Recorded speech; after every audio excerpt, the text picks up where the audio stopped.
पर परमात्मा की यादगार बनी हुई है, वहां परमात्मा कबीर जी जाकर खड़े हो गए, बैठ गए।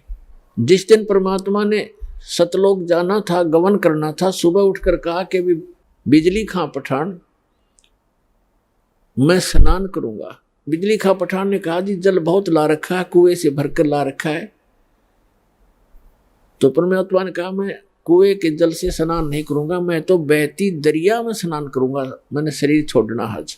बिजली खां पठान और वहां के सभी जो सेवक थे, हिंदू और मुसलमान, सब ने करबद्ध होकर कहा भगवान यहां पर एक आमी नदी बहा करती थी, अब उसका आमी नदी तो है पर जल नहीं है उसके अंदर, और ये भगवान शिव के श्राप से शापित है, सूख गई है।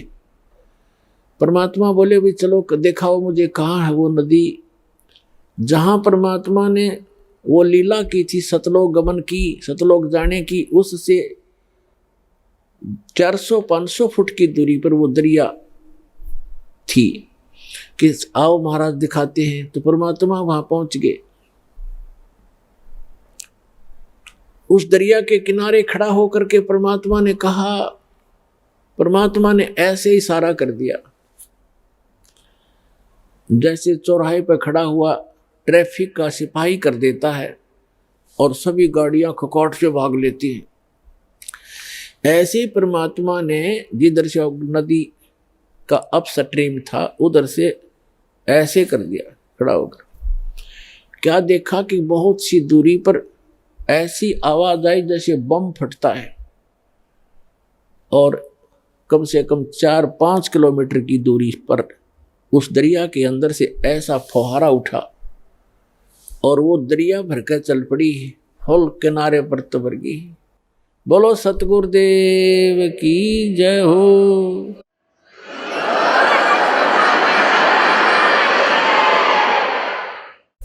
और देखते ही देखते हुआ किनारे को चाटने लगी, फुल होगी कतई। सब नावों मुलमुल गए, अरपियों पानी ऐसा जैसे कदे आज तक देखा नहीं सा मीठा पानी, क्योंकि सतलोक से भेजा भगवान ने। गंगा के पानी को भी माफ कर दे, ऐसा जल उस समय बहने लगा। सबने स्नान किया, क्योंकि वहां तो कई हजारों की संख्या में दर्शक गए हुए थे, सब मलमल करना आए। फिर परमात्मा ने कहा कि भाई मैं एक चादर नीचे बिछाओ, एक चादर ऊपर ओढ़ूंगा, और मैं यहां शरीर छोड़ूंगा। फिर परमात्मा ने देखा एक तरफ हिंदू खड़े हैं, एक तरफ मुसलमान खड़े हैं। एक तरफ वीरदेव सिंह बघेल खड़ा है, काशी का नरेश हिंदू राजा, एक तरफ बिजली खां पठान खड़ा है, मुसलमान नवाब, और उसके सैनिक साथ हैं, उसके भी सैनिक उनकी साइड में खड़े, और अन्य जनता भी बहुत खड़ी है, मुसलमान इधर, हिंदू साइड में। वो तंत्रियामी थे, फिर भी उनसे पूछना चाह रहे थे कि बिजली खां पठान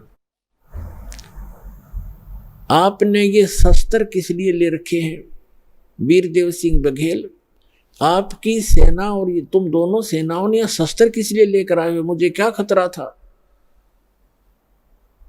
तब वीर सिंह बघेल, बिजली खां पठान, वो तो बोल नहीं सके।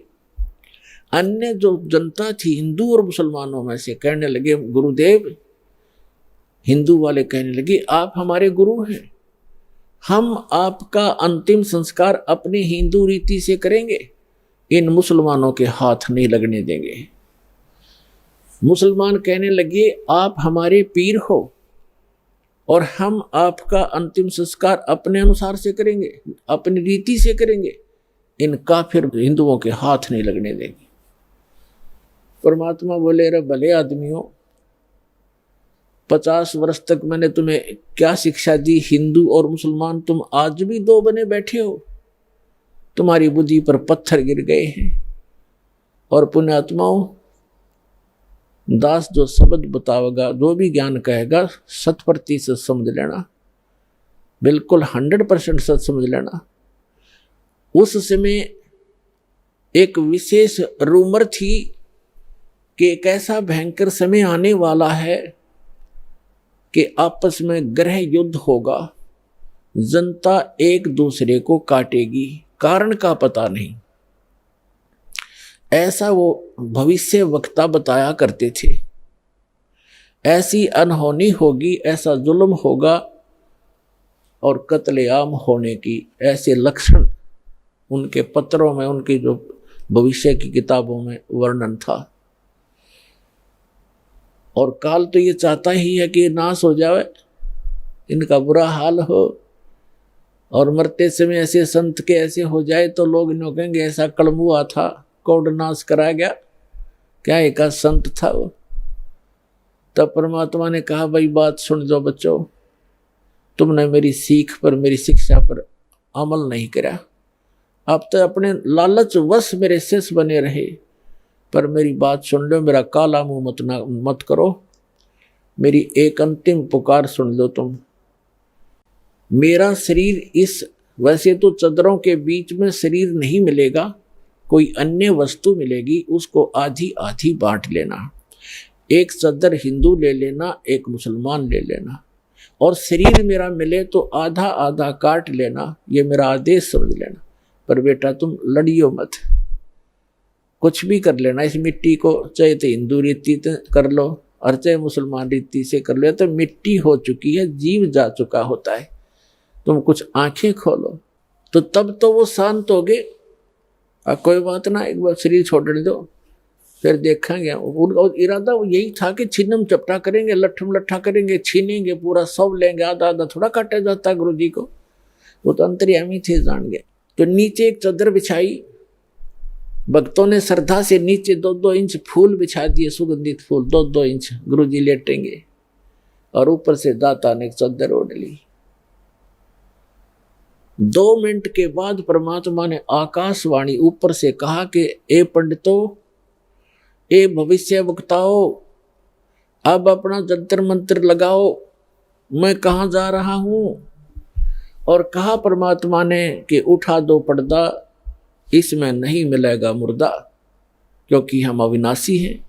जब ऊपर उन्होंने देखा कि भगवान तो वो जा रहे हैं, वो जा रहे हैं, और चादर उठाई तो सब के आकार के सुगंधित फूल मिले, परमात्मा का शरीर नहीं मिला, वो तो सह शरीर सतलोक चले। बोलो सतगुरुदेव की जय हो।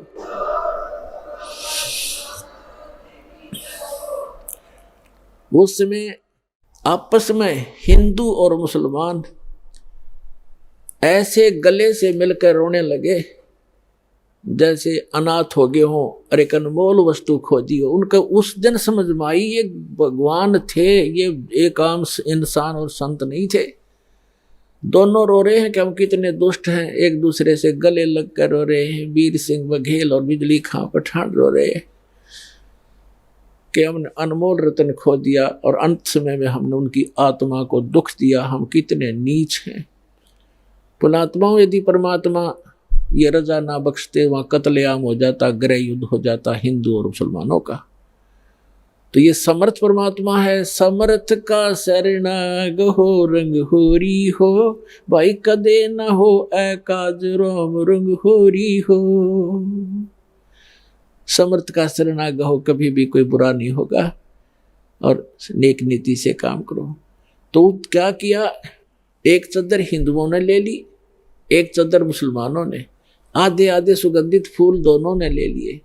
मुसलमानों ने वहां कब्र बना दी, उन फूलों और एक चादर को नीचे जमीन में गाड़ के, और हिंदुओं ने भी एक यादगार बना दी। अब दोनों ने वहां पर एक, मुसलमानों ने तो एक मजार बना रखी है मंदिर नुमासी, मस्जिद की तरह मंदिर नुमा, और हिंदुओं ने एक मंदिर सा बना रखा उस जहां पर वो फूल परमात्मा के नीचे, परमात्मा के तो सारी पृथ्वी है। वैसे उनकी उस भ्रम को निवारण करने के लिए परमात्मा ने जो लीला की थी, उन फूलों के ऊपर एक मड़ी सी बनाकर एक मंदिर बना रखा है, और उन दोनों में आपस में ज्यादा से ज्यादा 50 फुट का अंतर है। इस तरफ मुसलमानों ने बना रखे, इस तरफ हिंदुओं ने। ये दास देख कर आया था, वहां से उनका वो बनाकर लाए थे चित्र, ये आपको दिखाते हैं। वो चित्र आप देखकर गदगद हो जाओगे। ये देखना, ये चित्र देखना उस परम पिता की यादगार का। ये तो हिंदुओं का बनाया हुआ है, हिंदुओं का, और हिंदुओं के द्वारा बनाया गया है इसके नीचे, और ये है मुसलमानों द्वारा बनाए गए। ये जो इधर से गेट है, झुककर इसके अंदर जाना पड़ता है, और इनके यहाँ से ये रास्ता है, आपस में एक दूसरे में देखने के लिए भगत जाते हैं। और ये दो यादगार बनी हुई हैं, ये आज भी प्रमाण है। और वहाँ ये दास वहाँ गया था तो वहाँ के हिंदू और मुसलमानों ने बताया कि हम आज तक कभी भी उसके बाद धर्म के नाम पर लड़े नहीं है। चाहे कहीं पर भी हिंदू मुसलमानों का चाहे कितना झगड़ा हो गया, हम आपस में कभी हमारा रसूख नहीं बिगड़ा। उसके बाद हम इतने नम्र हो गए, हम इतना गलानी बन गई हमारे दिल में, हम आज तक आपस में हिंदू और मुसलमान लड़े नहीं धर्म के नाम पर। एक वैसे तो कवा सुनी घर में भाई भाई की हो जाती है, वो अलग होती है, पर इस विषय में हम नहीं लड़े।